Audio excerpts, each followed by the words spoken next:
વિદ્યાર્થી મિત્રો, આપણે પાઠ્યપુસ્તકના દ્વિતીય પાઠ આકાશઃ પતતિને ચિત્રવાર્તા રૂપે જોઈશું અને તેમાં રહેલી કથાને સમજવાનો પ્રયત્ન કરીશું. એકમ વનમ અસ્તિ. એક જંગલ છે. તત્ર શશકઃ નિવસતિ. ત્યાં એક સસલું રહે છે. શશકઃ શયનમ કરોતિ.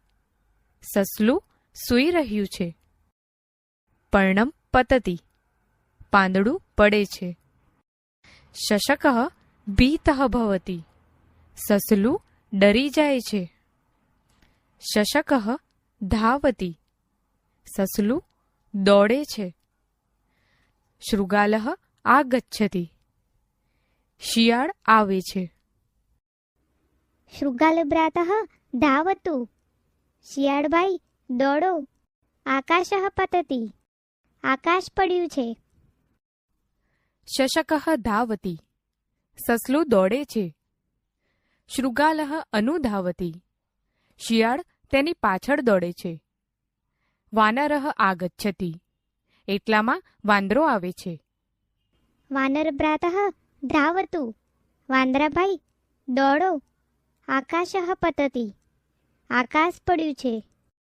ભીતઃ શશકઃ ધાવતિ. ડરેલું સસલું દોડે છે. શૃગાલઃ અનુધાવતિ. શિયાળ તેની પાછળ દોડે છે. વાનરઃ અપી અનુધાવતિ. વાંદરો પણ તેની પાછળ દોડે છે. સિંહઃ આગચ્છતિ. સિંહ આવે છે. કિમર્થમ ધાવતી?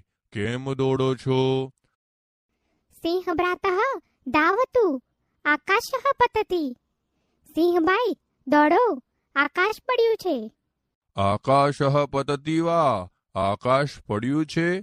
કુત્ર પતતિ? ક્યાં પડ્યું છે? શશકઃ ગચ્છતિ. સસલું જાય છે. સિંહઃ અનુગચ્છતિ. સિંહ તેની પાછળ જાય છે.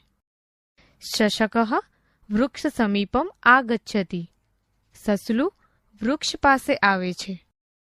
કુત્ર પતતિ આકાશઃ? ક્યાં પડ્યું છે આકાશ? શશકઃ કિમ અપી ન વદતિ. સસલું કંઈ પણ બોલી શકતું નથી. સિંહઃ હસતિ. સિંહ હસે છે. શશકઃ પલાયનમ કરોતિ. સસલું ત્યાંથી ભાગી જાય છે.